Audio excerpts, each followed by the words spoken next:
This woman is trapped just 200 yards from shore, but it might as well be a million miles. She's stranded on a tiny rock, a temporary island that will soon be swallowed by the rising tide. And circling in the water below is the reason she's trapped. A massive great white shark, patiently waiting for its meal. Just hours ago, this was paradise. Nancy, a medical school dropout, had finally found it. The secret beach her late mother always dreamed of. A local named Carlos drove her there, warning her that the place was beautiful but guarded its secrets fiercely. She laughed it off. The turquoise water and perfect waves were intoxicating. She surfed with 2 other locals, feeling a freedom she hadn't felt in a long time. But as the sun began to set, the other surfers left, leaving her to catch one last wave. A decision she would forever regret. That's when she stumbled upon the shark's hunting ground, a massive rotting whale carcass. Before she could react, the beast struck. It knocked her off her board, its teeth tearing into her leg in a violent explosion of pain and crimson water. Somehow, she fought her way to the surface, gasping for air, and scrambled onto the whale's decaying body, a temporary and horrifying refuge. But the shark was relentless.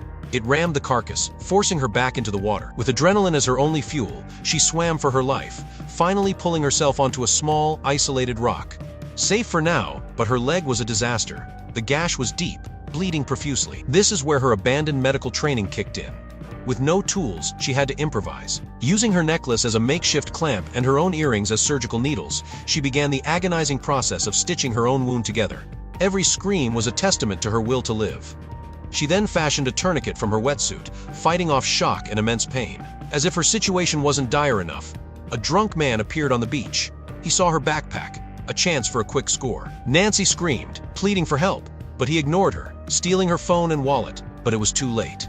In a flash of fury, the shark tore the man in half. Another life claimed by the beast. The horror was unrelenting. The next morning, the 2 surfers she'd met returned. They paddled out, oblivious. Nancy screamed at them to get out of the water, but they couldn't hear her over the waves.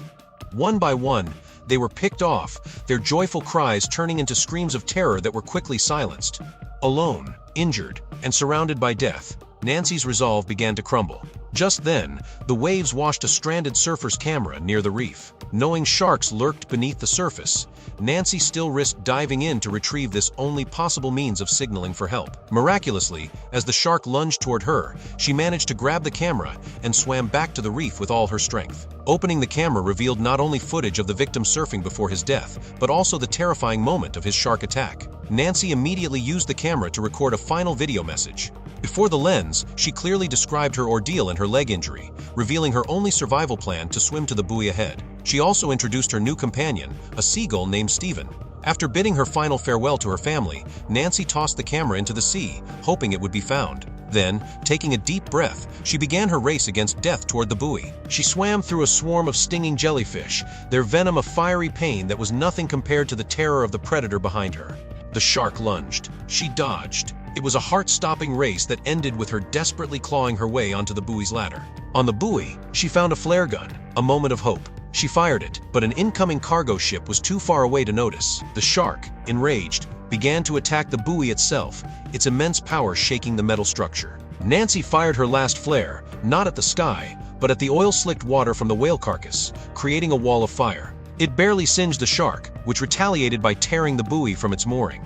Cornered and out of options, a new resolve hardened in Nancy's eyes. She wasn't just prey anymore, she was a fighter. As the shark came at her for the final kill, she held on, letting the beast's own momentum drag her down towards the seafloor. At the last possible second, she veered away, and the great white, unable to stop, impaled itself on the rebar of the buoy's heavy anchor. Silence. The hunter was dead. Nancy floated to the surface, barely conscious, and washed ashore where a boy who found her GoPro had called for help. 1 year later, she's back on the beach, this time with her sister. A large scar curves down her thigh, not a mark of trauma, but a badge of honor. Her father watches, proud. She has finished medical school. She's no longer running from life, she's surfing right into it.